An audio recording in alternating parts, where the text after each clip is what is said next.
Hi, everyone, and welcome into the Rochester Press Box. Thanks for joining us. Middle of the football season. Everyone's feeling great about things for a week at least. Tariq, how you doing? Fantastic. Merry Christmas to all, and looking forward to the new year. All right, Santa, and look at you. Well, after a big AFL win in Kansas City, you bring out the AFL Bills jersey to Jack Kemp, and, I also had to pick up a little souvenir while I was in Kansas City. The Kansas City Monarchs Negro League baseball hat. Me being the world's biggest Pucko O'Neal fan, it just feels right. Feels right. Very cool. Shoot a piece of trivia at you. Okay, you bring up Arrowhead, Kansas City Chiefs, AFL. Yep. Who were they originally? The Dallas Texans. There you go. Come on. Okay.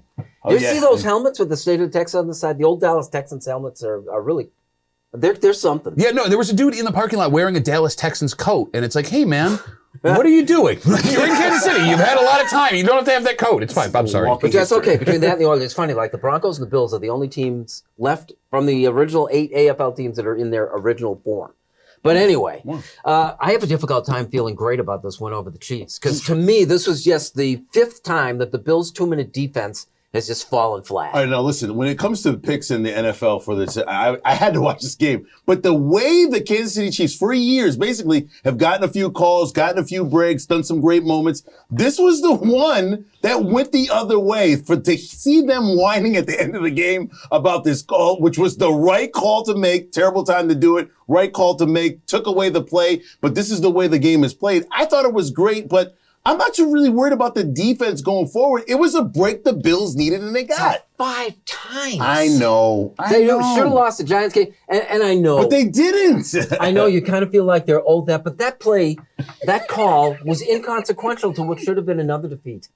I can give you 4 calls that were inconsequential to victories that the Bills should have had this season. And here's the thing. And I'll give you a feel. I would trade the Philly for the Kansas City, but I think the Philly is a loss that turned up, a win that turned up as a loss, and this one is a loss that turned up as a win. What about 12 men on the field against Denver? Look, now we're splitting hairs. The point that I'm making is this. I was in Arrowhead when that happened, and the place was going nuts. And even before I saw the flag, I was confident. They left too much time on that clock. You're going to give Josh Allen the ball back the way that offense had been moving pretty well? You're giving him a touchdown with a minute left? 100%. Josh Allen? It sounds like he hasn't done that before. Or the whole second half. Nothing happened in the second half. Bill, the greatest comeback that Josh Allen has ever had, granted it ends in a loss in overtime, were just machine gun touchdown passes to Gabe Davis in that very stadium. That's irrelevant. That's irrelevant to that game. That's irrelevant, but a toe on the line is you're arguing that without the toe on the line, the Bills lose that game, no question. That's insane. Well, no, that is insane. Better than 50-50. What? No! You got one chance in, I'd say, 4 or 5 of going down the field in that minute with a team that hadn't scored a touchdown in the entire second half and making something happen. You're out of your mind with that take? And I've lost respect for you. All right, so let's step back a bit. Look at the week that led up to the Buffalo Bills. You've got McDermott going through this entire controversy of Von Miller. Will he play? Will he not play? And then the team basically saying, oh, we've got your back. He got to win. He had a heart attack at the end of that game. It all came to fruition for the Buffalo Bills. If they don't ride this into this Dallas game and continue the momentum, I don't know where this team goes. How do we go into Arrowhead, get a win the way that we did as Bills fans, and the first thing you say is what you said? I cannot believe you. How do you feel when Tony went into the end zone off the pass? Terrible. I felt terrible. No, I yes, didn't. You did. I'm going to be completely sincere. I'm sitting in that stadium. I'm in a sea of red. I'm in a sea of red. I looked at the clock and I go, golden. Let's go. I have nothing but faith in Josh Allen. Golden? What? Name me a game this season where they put the ball in his hand and he didn't score within the last 4 minutes. How do you not think, not again? That is the I saw that play and I'm like, oh my God, not again. No, but then there wasn't the second best thing that happened to this team all week was the Dolphins losing that game on Monday night. Because that puts the division back a little closer. I believe there has been a smart, handsome, bearded man all season long that has been saying the Dolphins are paper tigers. They're going to fall back down to earth, and the Bills are going to win this division. And I stand here again, and I will look directly in the camera again like I did 5 weeks ago and say, the Bills are winning this division. Done.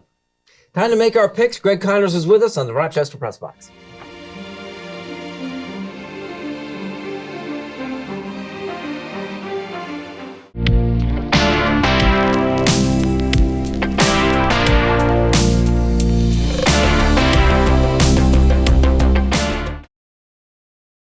Just passing through. Life lessons from notable Rochesterians, people you may think you know. Don Elhart, Maggie Brooks, John Dady, and Stacy Pension. J-Mac and Soccer Sam, Fred Costello, and Jake Zembeck, along with 21 more. How they all got from there to here. It's a new book by Bill Pucko, available for $12 postpaid only from rocksportsnow.com. Try it, and thank you.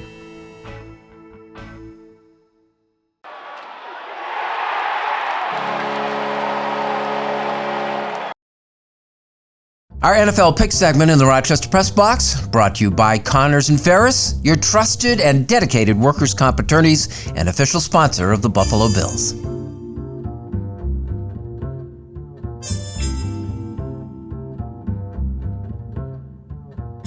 Welcome back to the Rochester Press Box. It's time to make our picks. Our picks brought to you by Connors and Ferris, your workers' comp attorneys. Greg Connors with us.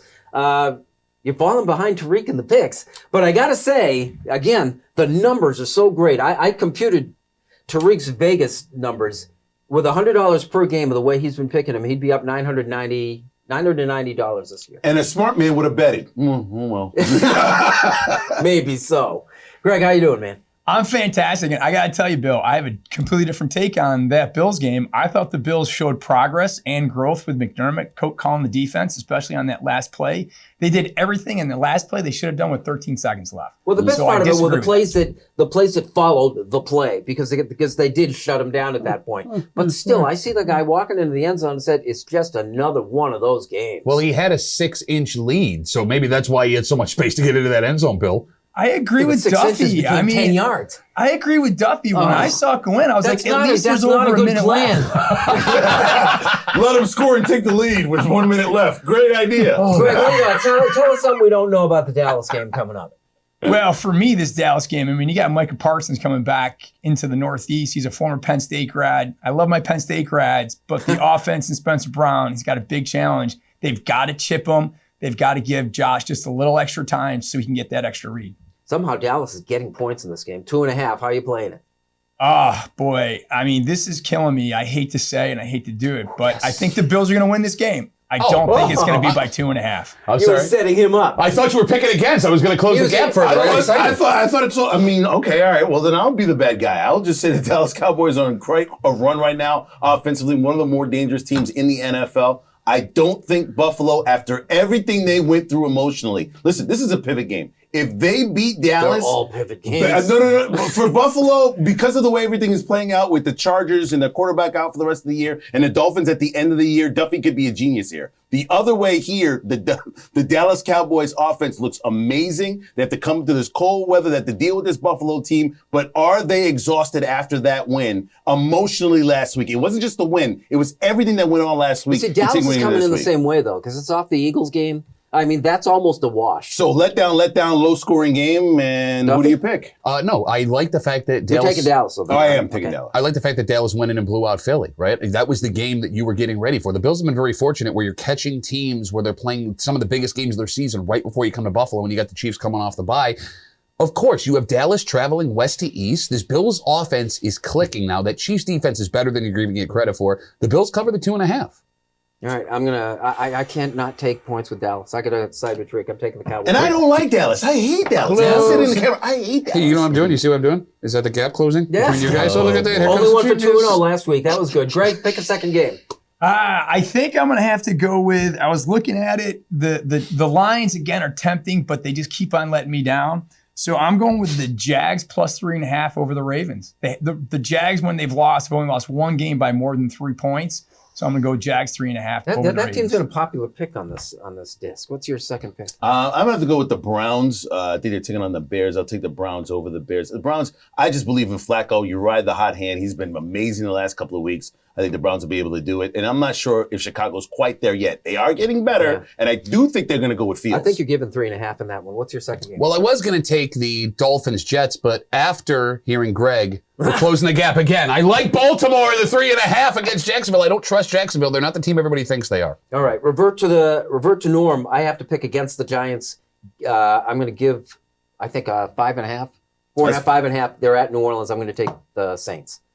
So picks are all in. Greg, you, as always, wrap up this segment for us. The season's coming down to the way it should. A lot of teams are in it. A lot of teams are playing for something. And I do believe the Buffalo Bills are going to come back to Western New York. The Bills Mafia is going to be going insane. It's It's going to be a great game, and the Bills are going to pull it off. Hey, Go one Buffalo. other thing. I've got all these second-string quarterbacks. It's like, all the early games that were played this week. I mean, like 4 of them. You got a triple header on Saturday. These are all backup quarterbacks. What do you make of that? It goes to show you kind of what the depth is in the NFL at some of these skilled positions. At least they're all performing. They're playing well, which is a big surprise for me. I mean, Levi's coming out and that big win on Monday night over the Dolphins, that was crazy. What about Tommy DeVito? Let's go. Third string. He's not a second string. He's a third string quarterback. Only he can make that gesture. I can't make that gesture. Well, no, I grew up in Gates. I don't want to pretend to know what that was. Greg, thanks very much. Good luck with my your Italian picks. quarterback. That's how you do it. See? Someone knows how to do it. Our picks are brought to you by Connors and Ferris. Like it or not, that's next.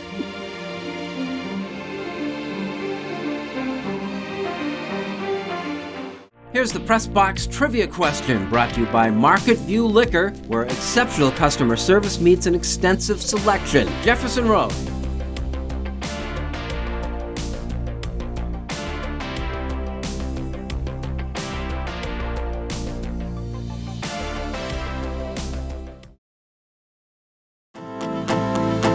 Model trains on display. Hello again, Mike O'Brien, your getaway guy. These are perfect getaways for young and old alike. I've got 4 of my favorites. Look for the Getaway Guy on Facebook.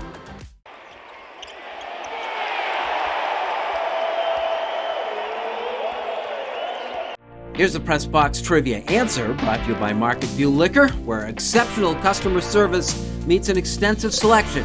Jefferson Road at 390.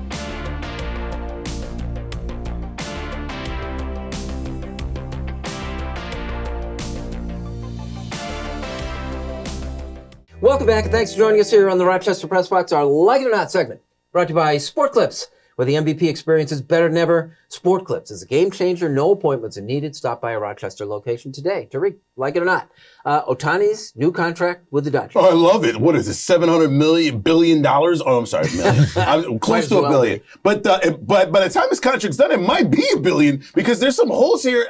Somebody asked me this week. They're like, "Well, how are they able to pay him?" But they're not going to be able to cover it. He's going to get less money this year and then take the minimum and then defer it. The whole thing. And I'm like, is there something about this contract we don't know? And that's why I'm a little bit concerned. As we're taping this right now, some information might come out between now and then. So people will be like, Tariq doesn't know what he's talking about because they just released this. But I'm a little confused on this contract. Well, we've seen this before in football. I mean, Ohtani guarantees the Dodgers' relevance for a long time because he's taking less money up front. Is Tom Brady. This is what Brady did and what helped New England become the dynasty they became, because he took less than market value and backloaded a lot of the stuff. Sure. So your salary cap, which the baseball doesn't have to worry all that much about, was always friendly to New England. Yeah, but again, we're starting to see things happen with Brady where that kind of makes sense as to why he was willing to take less from a franchise. And I think as we move forward, we'll see more from that. Look, I think there is something we don't know about this contract because it doesn't make sense from a financial standpoint. Forget about lack of interest payments from the Dodgers. How about just the interest you're losing period by making $700 million what it is now versus what it's going to be a decade from now. I guess he's taking it interest free. Yes, that's what I'm saying. It doesn't make any sense. There is something that we don't know. Is there a Bobby Bonilla deal somewhere along the line? No. Well, I mean, maybe they restructure. I don't know if you could. I don't know what the restructure situation is in baseball. It doesn't exist, right? My other thing is I'm wondering 10 years down the line if the Dodgers are taking this on the chin somehow. But I don't know. The value of the total contract continues to shrink as inflation chips away at it over 10 years. It's an amazing deal for them. The big rumor is they agreed to backload it and they agreed to give them all this money because they're going to sell the team at year 10, right? They're going to reap all the benefits, sign these players, try and win a couple World Series, make that profit, and then unload it to somebody. The one thing I was disappointed in is that he didn't somehow let the Angels know that this was going to happen. Not necessarily the Dodgers, but the Angels mortgaged their future, sold all this stuff up to try to make the playoffs and make it appealing to Ohtani. And as a franchise now, the Angels are totally screwed. And by the way, the Giants made some sort of similar offer to try to get him over there. Listen, it's the bowl. You don't want to let him at least lead the state. But I mean, I'm not quite sure how this is really going to play out for this team going forward. Like, all right, you get a couple of championships. Of course, everybody will love them. Dodgers are a great franchise, and maybe you pay them on the back end with that money already sitting there. But this might be some ownership deal. I have no idea. Give me a quick like it or not on 2 Monday Night Football games. I love 2 Monday Night Football games. The only thing that stinks is I'm running from room to room, right? Like a toddler. Like, this one's here, this one's here, this one's here, this one's here. But it's always nice, especially at halftime, right, where there's the dead zone, you get to flip over, and the Sabres were playing that night. You know why they're doing it and why I think it's going to continue? It's all gambling. Oh, Yeah, by no, the you're way, although can they defer it at least 2 hours? At least, like, sort of get to the, that was a little the end of odd. the game. Yeah, just at the same time. I mean, you can do it 6 and 8. You know, It is weird to think back in the day that Monday Night Football had one game that started at 9 o'clock every single night. 9 o'clock. I had to beg my parents to let me stay up past Looney Tunes to watch Monday Night Football. We're going to see this more and more, I think. I think the doubleheader on Monday night is going to become a staple. I like the somewhere Saturday, down the road. and I do like the Saturday game. I love those 3 games on Saturday. Perfect time. Our Like It or Not segment was brought to you by Sport Clips. Unfinished Business is next.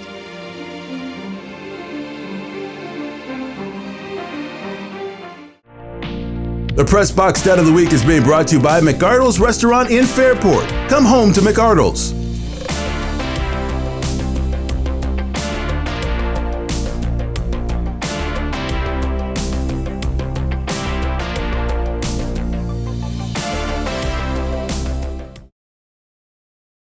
And now to Eichel. He floated one.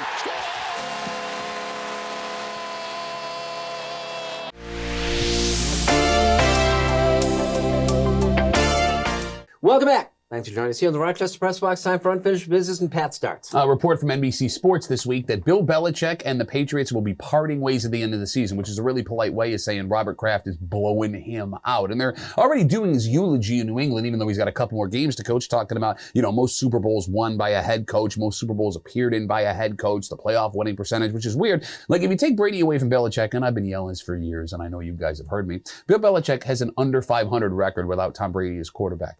And it's not even close to 500 anymore. He's appeared in the playoffs twice, once with the Browns, once with the Patriots without Brady. He won a single playoff game while he was in Cleveland and got blown the heck out by the Bills at home on the second side. Look, man, you didn't draft Tom Brady in the first round. You picked him up in the 6th. You didn't start Tom Brady by choice.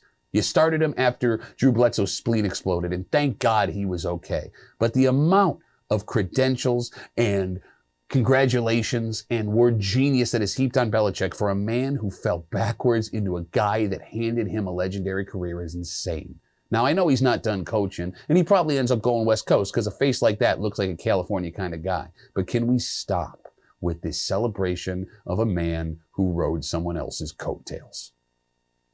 All right, NBA purists, I know you hate the in-season tournament, but think about everything that came out of it. Tyrese Halliburton, a star now in the NBA, somebody worth watching as the Pacers continue to grow and get a little bit better. The Lakers, the franchise team of the NBA, wins the first ever and will hang some sort of banner in their Coliseum forward. All the stuff that promoted during that game, including the Christmas Day game where the NBA season really takes place and has nothing but NBA on Christmas Day. Why are you so upset about this in-season tournament? Of course, it wasn't during the Jordan era. It wasn't during an era where you really loved basketball. It's a brand new thing to help market the season. Let's be honest. We weren't really interested in the regular season up until we saw the crazy courts and the championship in Vegas. And we got big games from big stars like LeBron James and AD. Don't hate the tournament. It's new. Give it a few years, let it grow, and see what stars and great promotions come out of it. I know it's different. I know Jordan didn't do it, but this is a brand new era in which you have to market to different people different ways. The NBA season was completed by starting it before it got to Christmas Day with this in-season tournament. Give it a chance, let it grow, and see what stars perform. Gambling is ruining sports. Not in any moralistic way, it's actually making them less fun. Syndicated sportscaster Dan Patrick said some interesting things this last week. In his youth, he said, he used to wager a lot of money on sports through a bookie. It wasn't always legal, kids. And he said that he couldn't watch the games that he bet on. It was torture. It spoiled the game for him. Eventually, out of necessity, he quit gambling. Cold turkey. Despite the fact that Duffy refers to me as a degenerate gambler, something I take no offense at since I was once, but outside of an actual trip to Vegas where I hit on a UB basketball game of all things, I haven't bet on a sporting event in well over 10 years. Because rather than add to the experience that these gambling sites promote, the pure enjoyment of watching a game is being compromised. The Bills-Chiefs game on Sunday, excruciating for gamblers on both sides, wasn't it excruciating enough on its own? Who needs that? Fantasy sports, I'm all in. With the caveat, I don't look at the roster of the team I'm playing against. Then I don't find myself rooting against an arbitrary group of players. It's the best life advice that I have to offer. Patrick went on to say that we rationalize our gambling habit by comparing it to a Broadway show. It's money spent. Except that I'm not doubling down on the $700 hit I took on Music Man by trying to recoup the money on Monday.